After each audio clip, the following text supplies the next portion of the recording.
Thank you very much.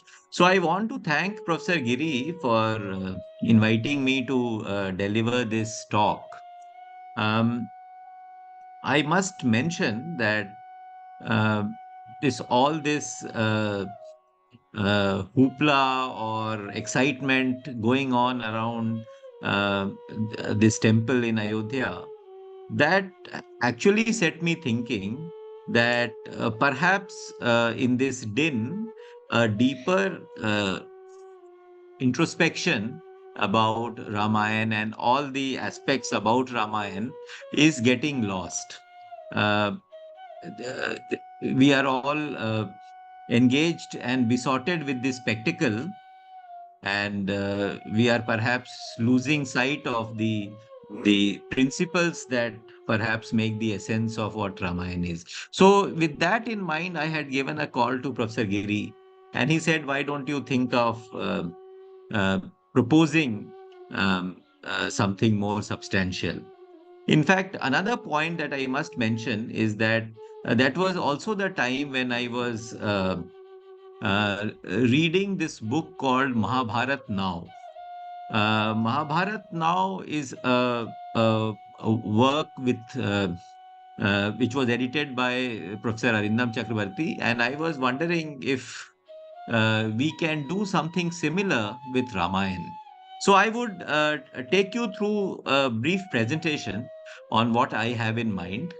The title of the talk I have given as you can see that Ramayana Now, a phenomenological reading. Now, Ramayana Now uh, is obviously not only Ramayana but Ramayana Now. So that now element is important, and the phenomenological reading accentuates that aspect called now. So, how do we interpret Ramayana today in our context, in our social, psychological, economic, historical context, is something that we would, and more importantly, even more importantly, what it does to our consciousness. I think that is something that I would like to, I am engaged with, seized with it, and I would like to share my thoughts with you. So let me move forward. Yes. So, so as I said that I was quite taken up by this project called Mahabharat Now, and as I was reading it, I realized that this book took shape or was conceived at Indian Institute of Advanced Study, Shimla, where I had the first opportunity to meet Professor Giri, uh, and I had an opportunity to attend his seminar. So that is where I saw that this book was conceived, and the project was to contemporize and secularize Indian epics. Professor Peter D'Souza, who was the director, he uh,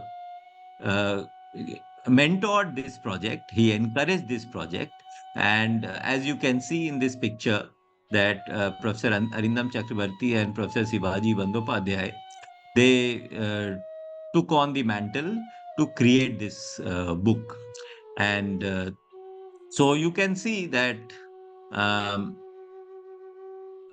it is this book is titled Mahabharat Now. So before I come to Ramayana Now, I would like to speak about this project Mahabharat Now, how it took shape and what it is, and then come to Ramayana Now, where I propose my own thoughts.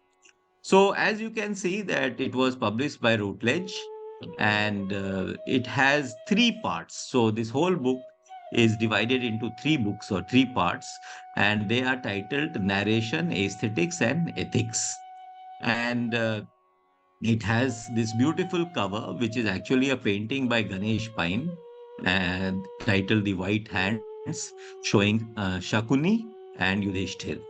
This book has 12 chapters, and each one of these chapters are quite exciting.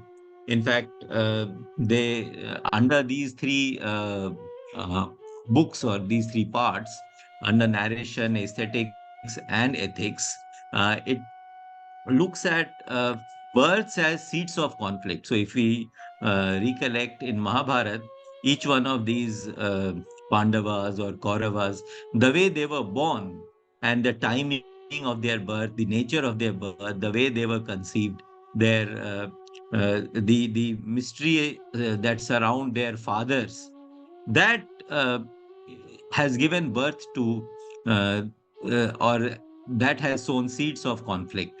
So that element is covered quite elaborately. And then there is one very interesting chapter which looks at Yudhishthira's decisions and actions from the Wittgensteinian lens. And this is written by Professor Inakshi Mitra of Delhi University. I found that chapter equally exciting. It obviously contains chapters on ethics, on epistemic justice, and on sexual politics, which is an important part in Mahabharata.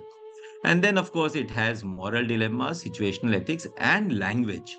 In fact, the chapter written by Professor Arindam Chakrabarti is on words, WORDS, words, and he talks about a conversation that happens between Janak, who was the king of Videh, and one young philosopher, woman philosopher called Sulabha. And it's a beautifully etched out chapter where he gives the conversation. He not only mentions, not only gives the entire conversation, but also analyzes it and looks at the ethics of public conversation, how we speak in public, to how we speak to power, and so on. So this is the rough structure of this book called Mahabharat Now. And yes, so going further, uh, as I said, that in this book, it covers narrative styles, it covers problems of aesthetics and ethical paradox.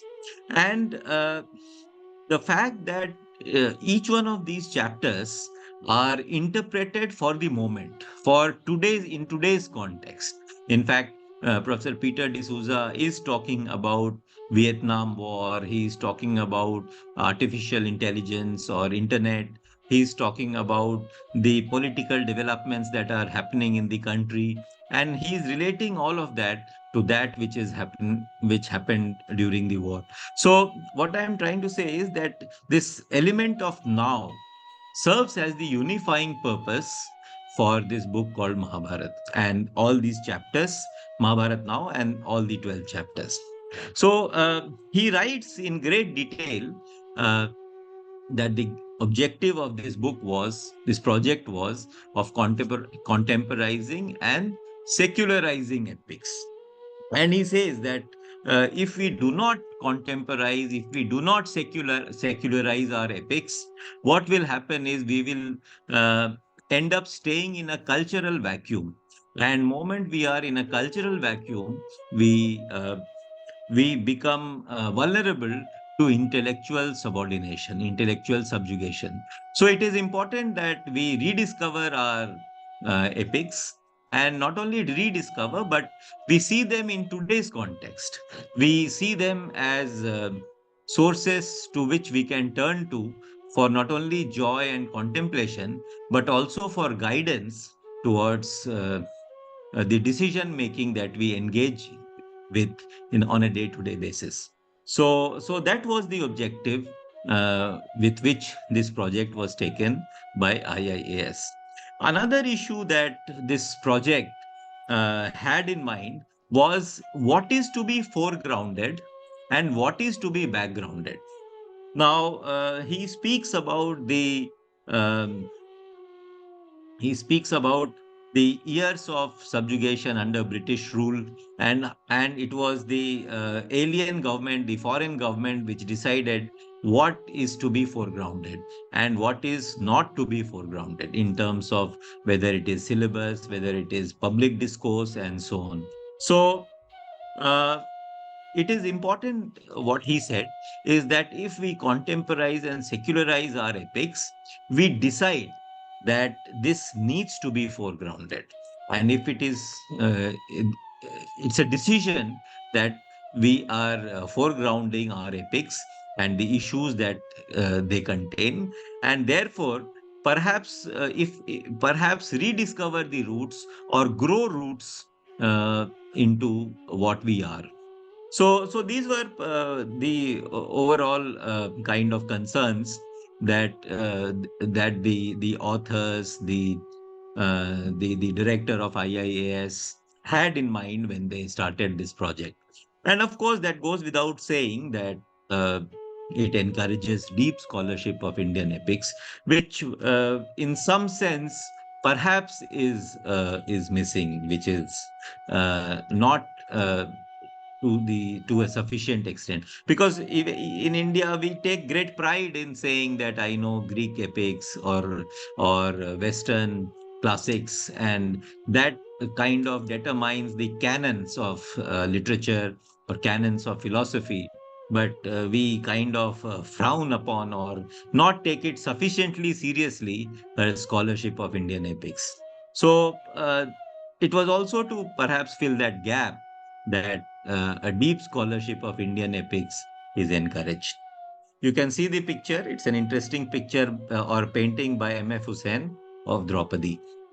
Now, I come to Ramayana now and what I have in mind. Before I go further, I just want to give a brief summary of something that perhaps all of us know, but maybe just for a recollection. The story of Ramayana, all of us know. I mean, there will be hardly anyone in the country who would not know at least the basic outline of Ramayana.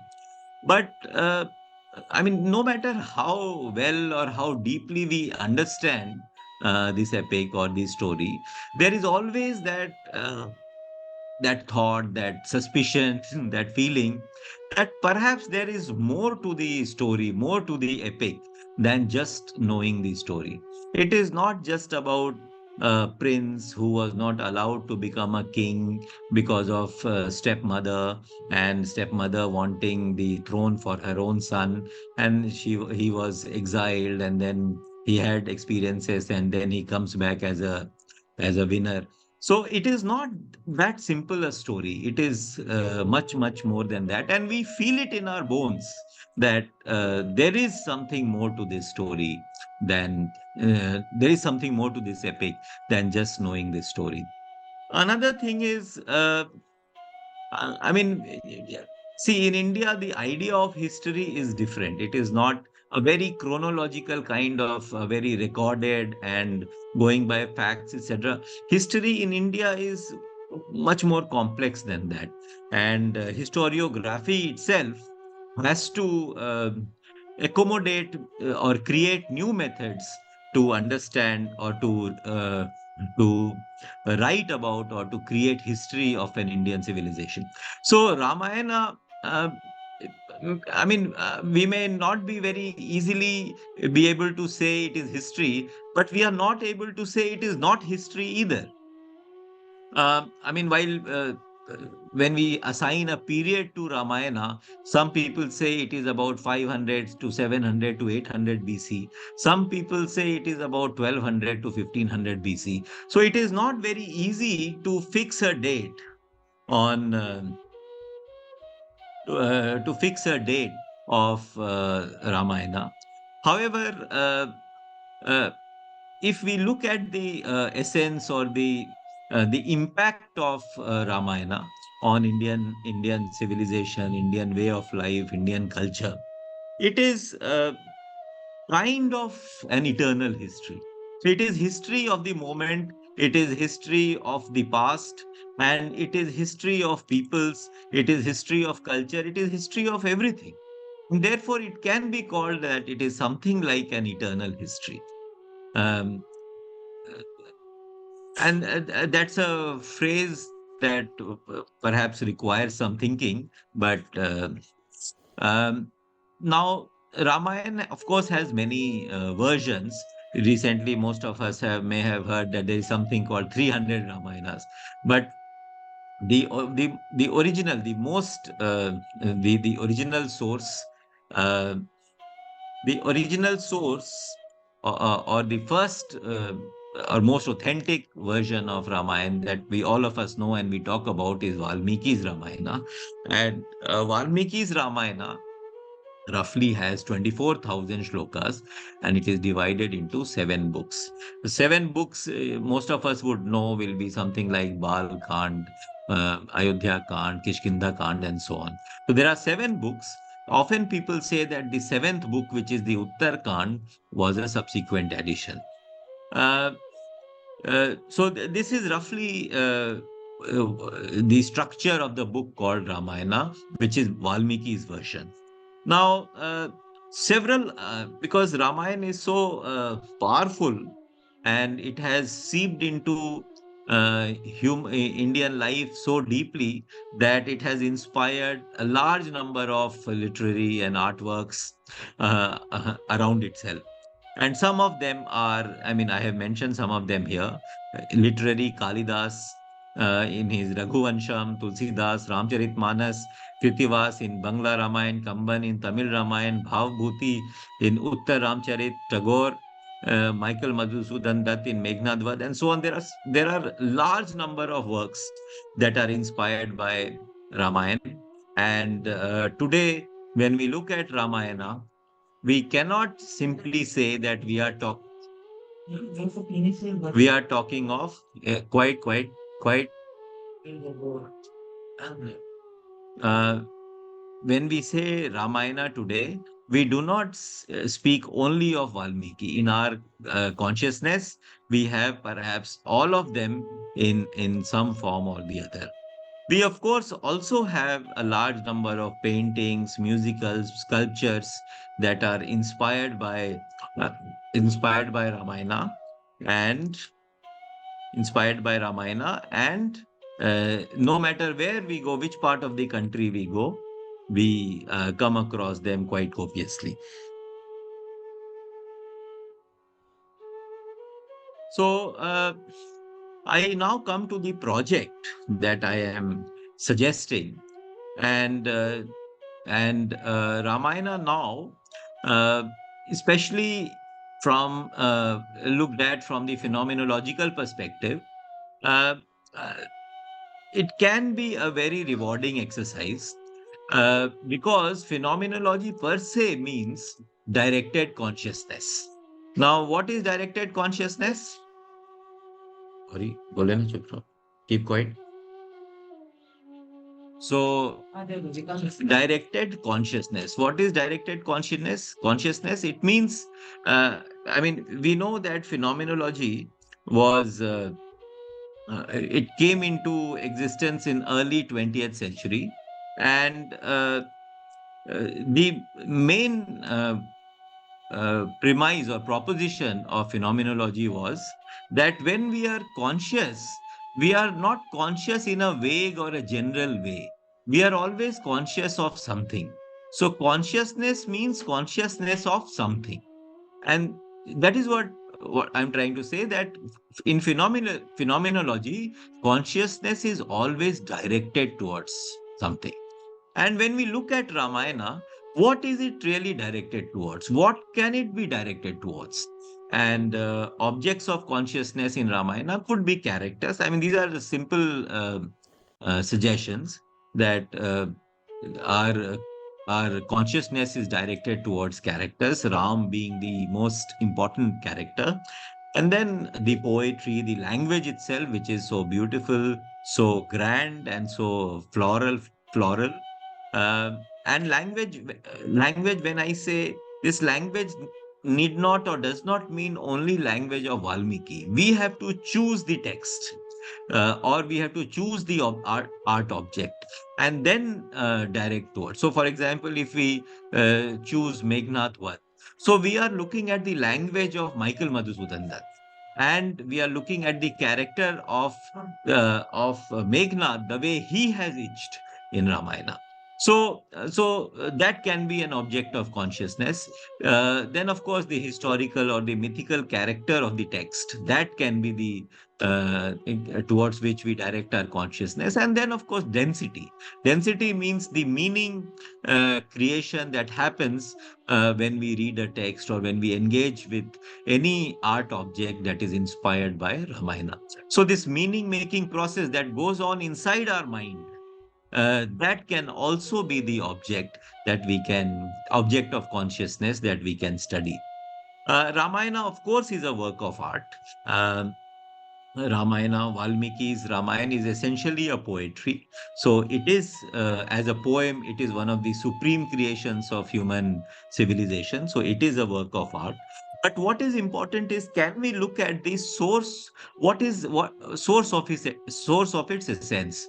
Now, what really is the essence of Ramayana?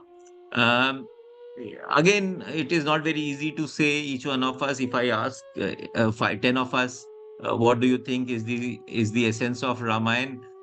All 10 of us may say 10 different things. There may be some consensus as well, that it perhaps is about dharma, or the way a hero leads his life and which becomes an example. So that can be an essence.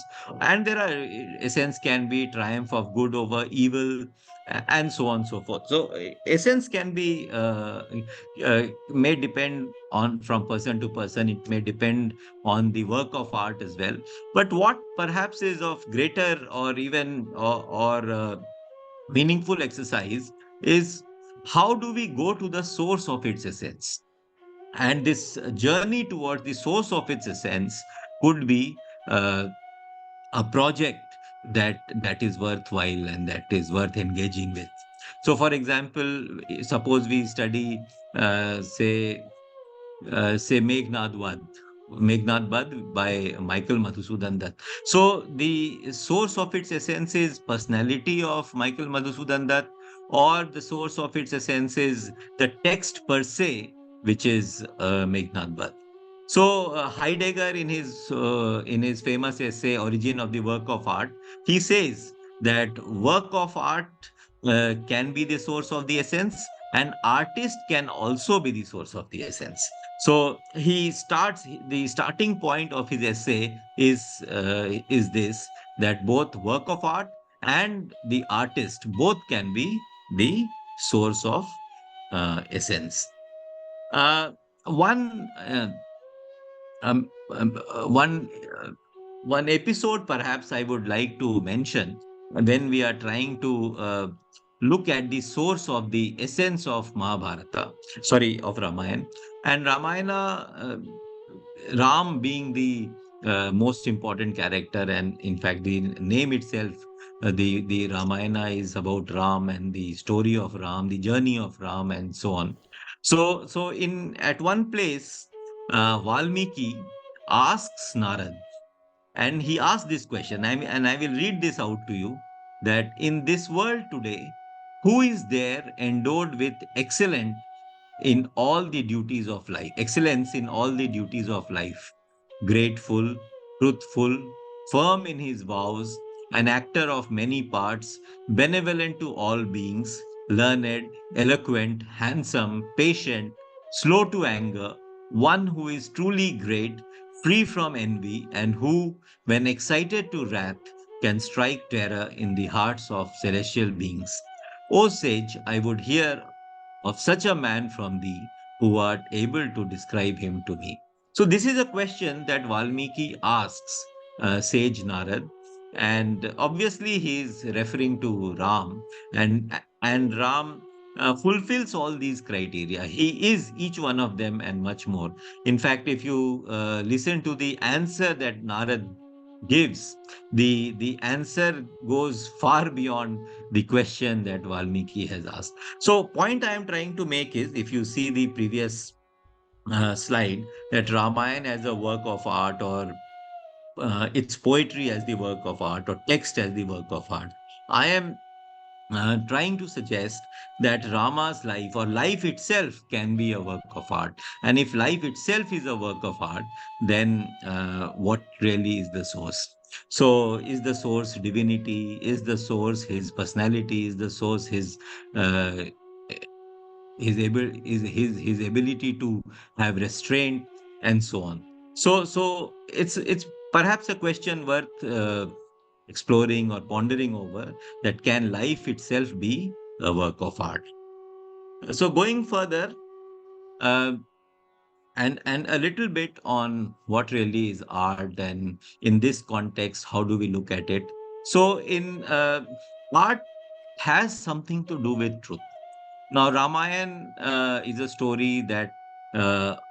is an epic. It's a poem that engages with the idea of truth, and the very fact that even if we take a conservative estimate of 800 BC, so 800 and 2000, 2800 years later, even today, the whole country is exercised about this idea of Ram, and the kind of frenzy that we are seeing around uh, goes or attests to the fact that there is a lot of truth in that story, in that personality, in that character, in that hero, and that truth has that power to even today move millions, if not billions.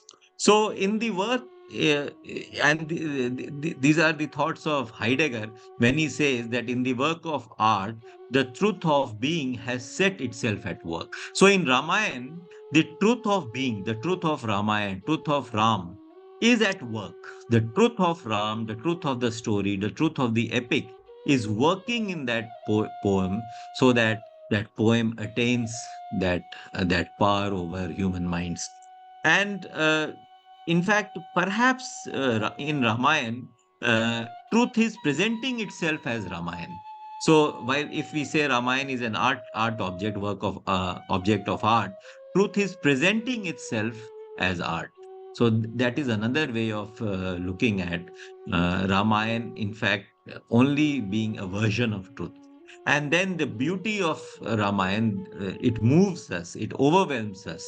That beauty is perhaps the way in which truth is appearing before us, and it is that beauty is unconcealing the truth.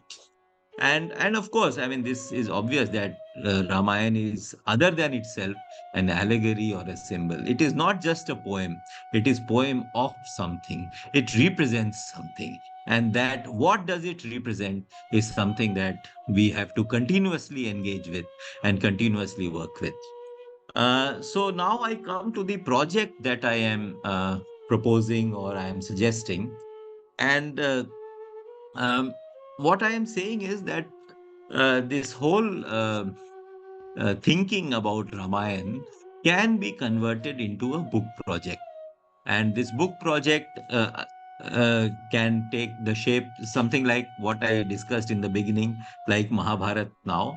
So it can be a book of a few parts which has some 10, 12 chapters. And what I am suggesting is perhaps a few institutions which are interested. Many of us are here, and those of us who are interested, we can take up this responsibility and organize perhaps one or two summer schools where we invite scholars to deliver lectures, and those who are interested can also come and attend. It can be a week long summer school or a 3 4 day long summer school, and those who present their thoughts on these, or their papers during this summer school, those papers can be converted into chapters of the book. And so something like that can be done, so that this book can become a reality. But more importantly, I was thinking about what is really the purpose of this project, and beyond what is already stated as contemporizing and secularizing epics. So, what I feel is that there must be some deliberation or an inquiry, a deeper inquiry into what is to be contemporized and secularized in Ramayana. So that perhaps a group of interested people can engage with that inquiry, and perhaps if we wish, we can be selective, or if we wish, we can leave it open. But that inquiry is necessary. That which part or what aspect of the work needs to be epic, needs to be contemporized or secularized. Then also I feel that this investigation of now, while we are saying Ramayana now this is a working title. It can have some other title as well. But the point is that needs to take into account what is happening today and what concerns today's citizens, today's human beings, not only in India, across the world. So, in my view, this investigation of now in the context of Ramayana must be done, and especially if it can be done with the tools of phenomenology. So now we have new tools like bracketing or epoche and so on and so forth. There's so many tools. So can we conduct that kind of an investigation and delineate what really this now means in the context of Ramayana before we move forward? And finally, analysis of Ram as a personality. I think today it is required more than ever that we understand Ram, and we understand Ram not as simply as a historical character or a mythical character or a divine character, but as a human being. And by looking at him, can we say what is the meaning of being human? So I think that uh, that ontological analysis of Ram is necessary before we embark on this project. One final slide. um, these are very broad. I mean, since these are suggestions, I have kept it very broad so that people can interpret in their own way.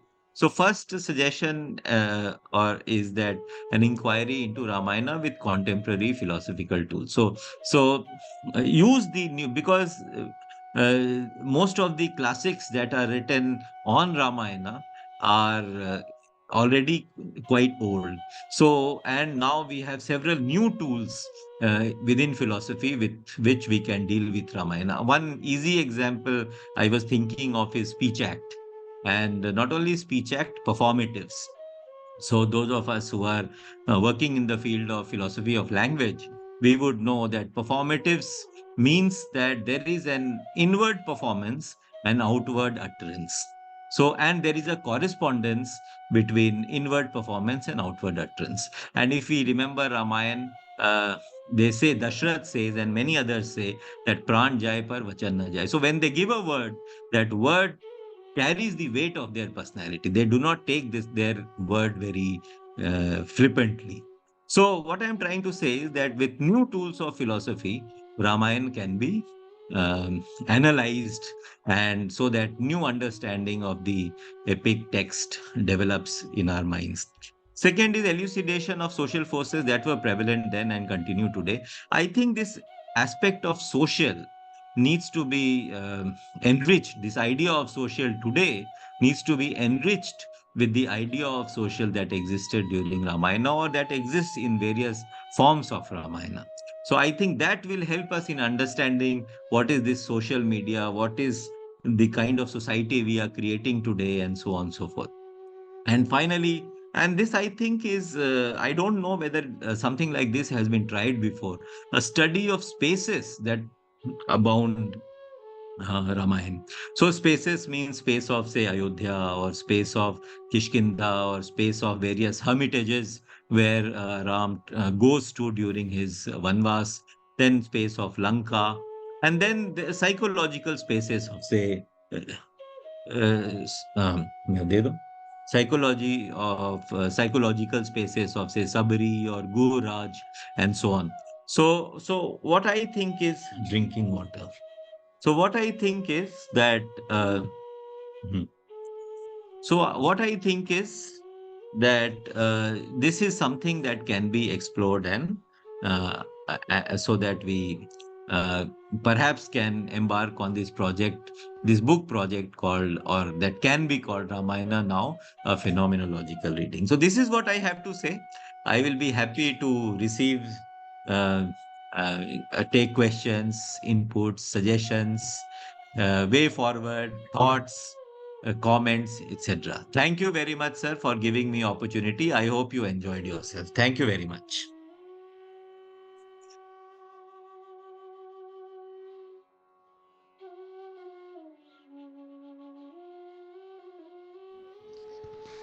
So thank you, Abhishek. So now we join with questions and conversations, please. I invite participants to kindly share their thoughts.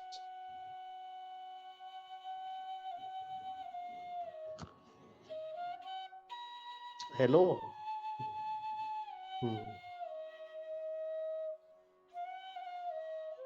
So let us begin with Gyan Luigi. Gyan? Yes. Excuse me. Yes, Yes. it was really very interesting. I have no specific question because I am thinking about different argumentation which have been offered, which I found very interesting. I would like to read a paper or to read again the PowerPoint in order to fix some points and in order to make more founded questions and observations. It was really very interesting. Thank you very much. I'm thinking about the different information and conception suggestions which, so to speak, overflew me, and I need a little bit time in order to make order in my ideas. But well, it was really very, very interesting. Thank you very much. Thank you. Thank you. Thank you. I will share the presentation with everyone so Thank you you. can Thank take a you very look much. and then revert with Thank you. your views. Thank you. Minati? Uh, Thank you, Ananta bhai. Thanks everyone. It was very interesting. I would like to thank Professor Open your video. Abhishek, Abhishek Kumar for his presentation invites us to think in so many different aspects of Ramayana. Actually, my small thing I just would like to share. Recently, we all know what happened in one Tamil movie Annapurani came that was based on the Valmiki Ramayana, and it was dismissed, telling that it is against Hindus and like that, because that is being the most authentic version of Ramayana. It was rejected. In that same sense, if you take, there are so many local Ramayanas also we know. What the people in South feel, some Ramayanas describe that all these Ramayana, Yuddha and all, it was that North invaded the South. Like that Anand Nilakanthan in his book Asura, he says, it is only a perspective. Like if you see it is from Rama's perspective, we consider it is to be very divine. If you see it is from the Asura's perspective, it is very bad, evil, like that. So I feel that is one point we need to think. When Sir was telling, no, it is we have to choose the object. I mean, exactly which object to choose. There are so many Ramayanas. I mean, which one we should choose? Like there is also, we cannot deny there is a little bit controversy also, what each Ramayana says and each Ramayana they write. So that is one thing. And when they are telling we are rediscovering the roots, I mean, yes, we can rediscover our roots. But when you say that Rama has some likable qualities, whether the people who are now endorsing, I must say, that Rama possesses any one of those qualities, like used to lovingly speaking to everyone, and his words were never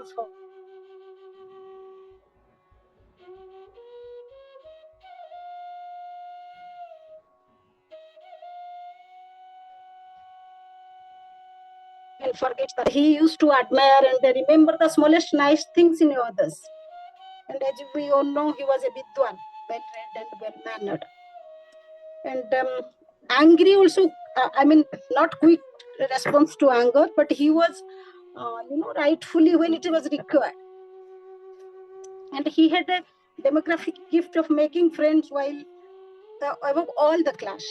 But those things, Yes. It is said slow to anger. Slow to anger. yes. I mean, no, I am not contradicting that. I'm telling that means whenever it was necessary, it was rightfully.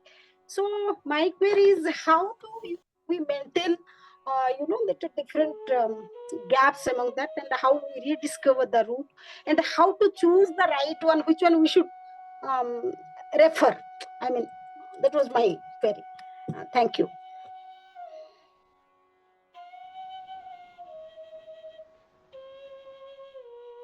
Thank you.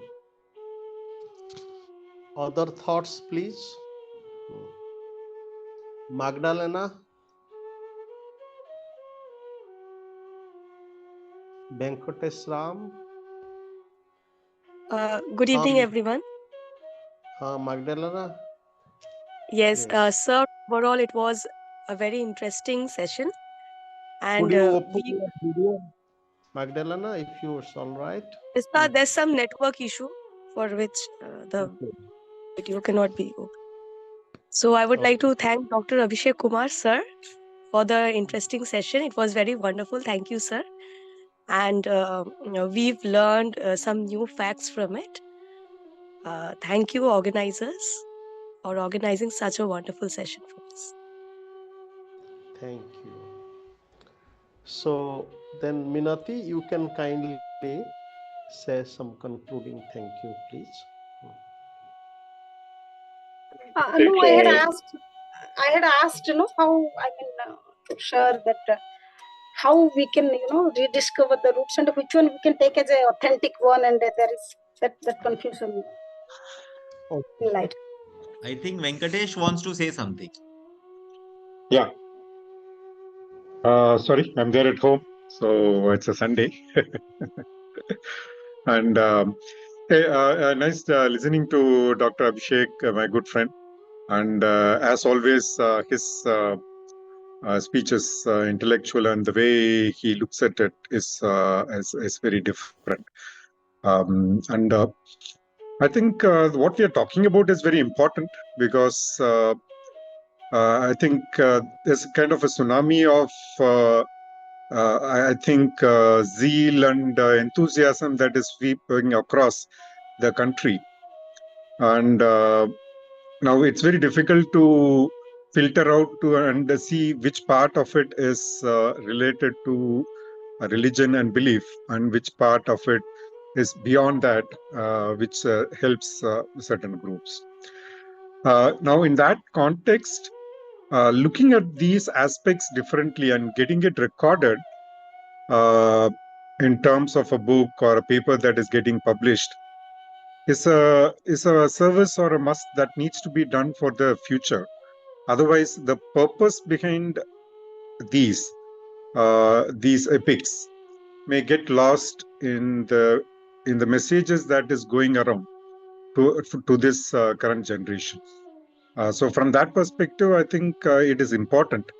Now, how this message reaches people, that is a thing that we need to think about, because as I said, it's a tsunami of messages, and the right word that you are using is like the din that is there in that for other people to hear these underlying aspects that you are talking about is very important but difficult too.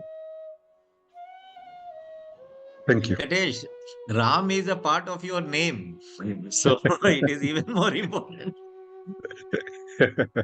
Yeah, it's my father's name, and my name is Venkatesh, which is also